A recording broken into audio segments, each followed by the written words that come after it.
साथियों नमस्कार। साथियों,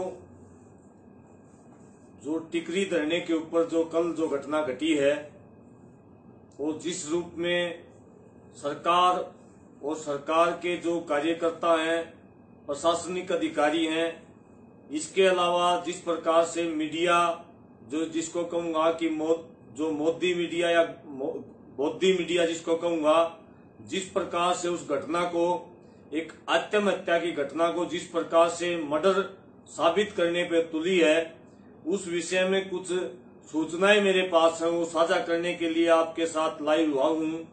साथियों, पहली बात तो ये है, जिस प्रकार से 2 दिन से हरियाणा के उप मुख्यमंत्री और मुख्यमंत्री के बयान आ रहे थे, उन बयानों से ही किसी षड्यंत्र की बू आ रही थी कि कोई न कोई हरियाणा के अंदर कोई न कोई किसान आंदोलन को बदनाम करने का कोई न कोई बड़ा षड्यंत्र रचा जाने वाला है। और मैं ये समझता हूं कि उसी का हिस्सा जो है, ये कल जो घटना घटी है, किसी साथी ने अपने आप आत्महत्या करी है, उसका पूरे का पूरा जो है जिम्मा किसान आंदोलन को दिया गया है। मीडिया के माध्यम से कुछ अखबार हैं, जैसे जागरण अखबार है, उसने भी ये छापा है कि किसान आंदोलन के अंदर जबरदस्ती किसी किसान को जलाया गया है।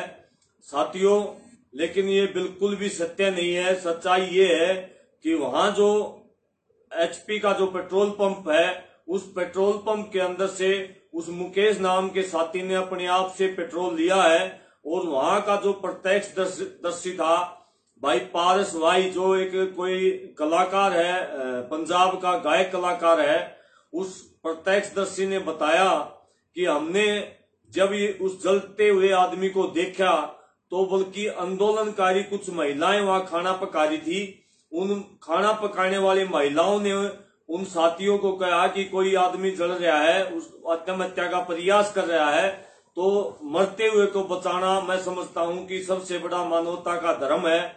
और उस साथी ने अपने कंबल से उसकी आग बुझाई है, उसके जीवन को बचाने का प्रयास किया है। इसके विपरीत जिस प्रकार का प्रचार किया जा रहा है, वो बिल्कुल गलत है। बिल्कुल इस आंदोलन को खराब करने का प्रयास है, बदनाम करने का प्रयास है। उस साथी कलाकार ने बताया कि खुद ही उसने पेट्रोल वहां से खरीदा है, उस पेट्रोल पंप से, और पेट्रोल डालने वाला भी उसी के गांव का है, उसका नजदीकी है, उसी ने उसको सूचना दी है। जो वीडियो वायरल हो रही, वो वीडियो भी उस साथी ने बनाई है, जिस वीडियो के अंदर वो खुद अपनी बात को मान रहा है कि कोई घरेलू झगड़ा उसका हुआ है, और जिसमें वो अपनी पत्नी का नाम ले रहा है। हमें उनके परिवार के साथ भी सहानुभूति है और उस साथी के साथ भी सहानुभूति है। लेकिन जिस प्रकार से कुछ लोग जो बीजेपी के इशारे के ऊपर इस आंदोलन को बदनाम करने के लिए इस घटना को किसान आंदोलन से जोड़ रहे हैं, वो बिल्कुल गलत कर रहे हैं। वो जो साथी प्रत्यक्षदर्शी था, उसने बताया कि उसने पहले से शराब पी हुई थी, और उसने जो कपड़े डाले हुए थे, उसके अंदर से भी शराब की बोतल उसके जेब के अंदर पहले से ही रखी थी। और जो वीडियो सोशल मीडिया के ऊपर वायरल हो रही है, उसके अलावा भी 2-3 वीडियो उस साथी ने बना रखी हैं। और उस खुद साथी ने लाइव आकर के टिकरी धरने से घोषणा की है कि किसी प्रकार की अगर जांच करनी है, पड़ताल करनी है, वो प्रत्यक्षदर्शी साथी प्रशासन के साथ में इस जांच पड़ताल में शामिल होगा। लेकिन साथियों, जिस प्रकार से प्रशासन के जो साथी हैं, जिस प्रकार का रूप अपनाए हुए हैं, कल से कोई भी साथी प्रशासन का मौजूद साथी कोई फोन नहीं उठा रहा है। और कोई जितने भी पॉलिटिकल आदमी हैं, जैसे नरेश कौशिक जो है बीजेपी का पूर्व विधायक है, जिस प्रकार से उसने बयान दिए कि तमाम झुपड़ियों को आग लगा दी जाएगी। इसके अलावा और सुमित पात्रा, इसके अलावा योगेश्वर दत्त जिस प्रकार से बयान दे रहा है, और इसके अलावा जो पत्रकार साथी इस बात को उठा रहे हैं, वो सारे के सारे साथी एक बात की तरफ इशारा कर रहे हैं कि सारे साथी मिलकर के इस आंदोलन को जातीय आधार पर बांटना चाहते हैं। इस आंदोलन के माध्यम से, इस घटना के माध्यम से इस हरियाणा के अंदर जातीय दंगे साथी करवाना चाह रहे हैं। और जिस प्रकार से बड़े बड़े नेताओं के बयान आ रहे हैं, जिसमें दुष्यंत चौटाला भी शामिल है, जिसमें मनोहर लाल खट्टर भी शामिल है, जिसमें सुमित पात्रा भी शामिल है, जिसमें योगेश्वर दत्त भी शामिल है, इन सभी के बयानों से लग रहा है कि बहुत बड़ा षड्यंत्र किसान आंदोलन के खिलाफ में रचा जाने वाला है। आप सभी साथियों से निवेदन है, आगे आने वाले दिनों में हमें और ज्यादा संभल कर रहने की आवश्यकता है और किसी प्रकार से इस आंदोलन को किसी भी षड्यंत्र में हमें फैल नहीं होने देना है।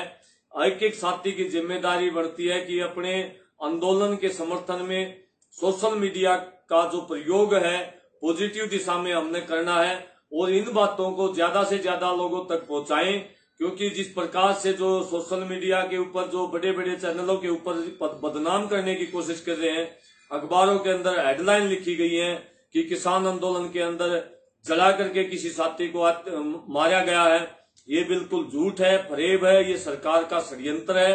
जिस प्रकार से पहले के षड्यंत्र फैल हुए हैं, आगे आने वाले षड्यंत्र भी फैल होंगे। लेकिन मैं आप सबसे दोबारा निवेदन ये करना चाहूंगा, इस आंदोलन की देखभाल ज्यादा करने की जरूरत है, क्योंकि सरकार की मंशा खराब है, उनके लीडरों की मंशा खराब है, प्रशासनिक अधिकारियों की मंशा खराब है।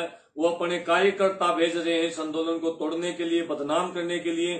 जिस प्रकार के शब्द वो इस आंदोलनकारियों के प्रति यूज कर रहे हैं, इसे साफ जाहिर होता है कि सरकार की मंशा खराब है, क्योंकि सरकार को चोट इस आंदोलन ने मारी है पश्चिम बंगाल के चुनाव हारने के बाद। विशेषकर बीजेपी सरकार को यह लग रहा है कि अगर ये आंदोलन चला तो आने वाले दिनों में बीजेपी का सुपड़ा साफ हो जाएगा, क्योंकि यूपी के चुनाव आने वाले हैं। यूपी के चुनाव से पहले ये लोग इस आंदोलन को तोड़ना चाहते हैं, इसलिए इन्हें पूरी ताकत इस आंदोलन को बदनाम करने के ऊपर लगा दी है।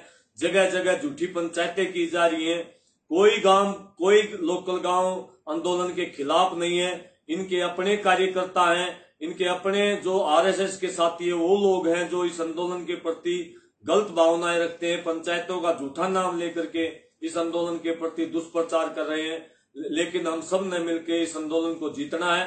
इसलिए आप सबसे इस घटना को, आप सबको सच्चाई बताने के लिए मैं लाइव हुआ था। आप सब साथियों को धन्यवाद करता हूं, शुभकामनाएं देता हूं कि इतनी मजबूती के साथ आप लोग इस आंदोलन को लड़ रहे हैं और निश्चित तौर पर आने वाले कुछ दिनों में हम इस आंदोलन को जीतने वाले हैं। आप सब साथियों को राम राम, जय किसान, जय जवान।